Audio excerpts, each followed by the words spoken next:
cobrindo o corpo do animal. Equino é espinho na pele do animal.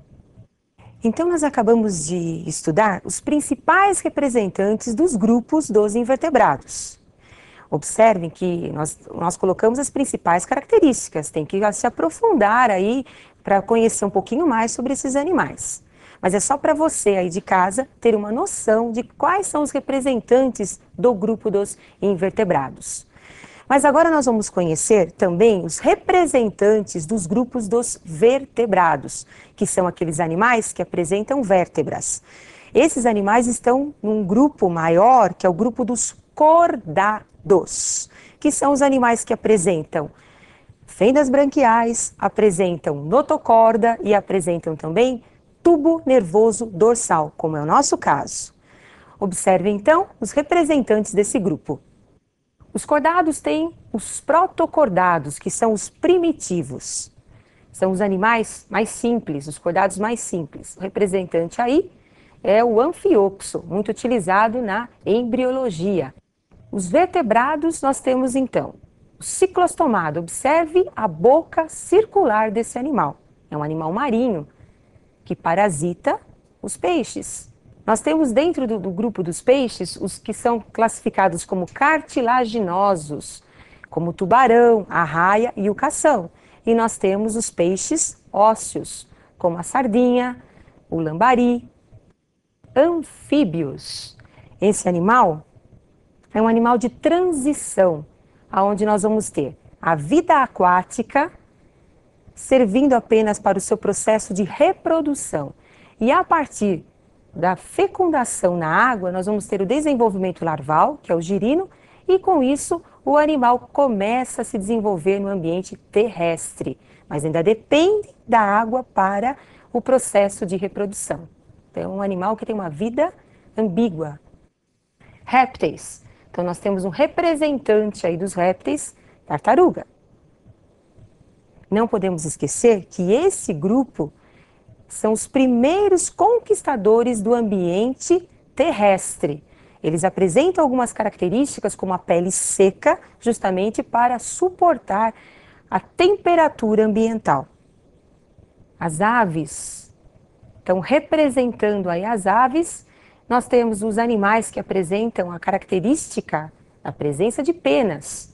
Esses animais também apresentam uma característica de homeotermia, são animais de sangue quente. Homeotérmicos são os animais cuja temperatura corpórea é constante. Temos os mamíferos, representando os mamíferos, os golfinhos, representando os animais aquáticos. Além dos mamíferos aquáticos, nós temos também os mamíferos terrestres, os mamíferos voadores.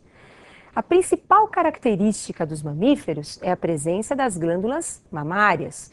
Esses animais, a fêmea, alimenta os seus filhotes. E também nós vamos encontrar nesse grupo o desenvolvimento da placenta.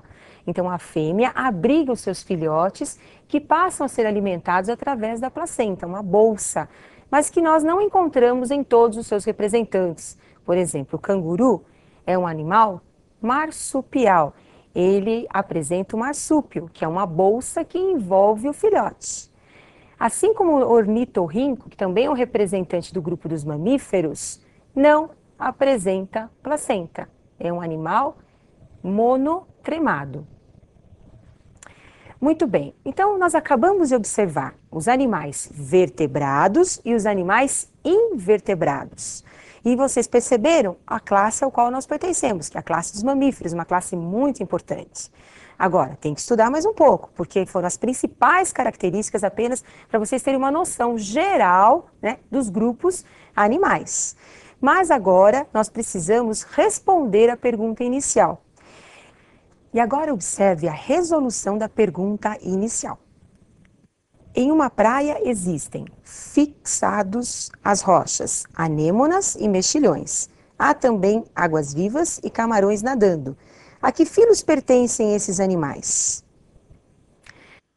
Anêmonas e água-viva pertencem ao filo dos selenterados, aqueles animais muito simples que apresentam uma cavidade gástrica e que são nadantes, no caso da água-viva e no caso da anêmona, que é um animal fixado à rocha. Mexilhões pertence ao filo dos moluscos. São os animais de corpo mole, envolvidos por conchas para proteger a parte interna do corpo do animal. Camarões pertence ao filo dos artrópodes. Neste filo, nós vamos ter como característica principal as patas articuladas. Com a resolução agora desse exercício, vocês poderão se aprofundar um pouquinho mais nas características dos animais. E eu aguardo vocês para a nossa próxima aula.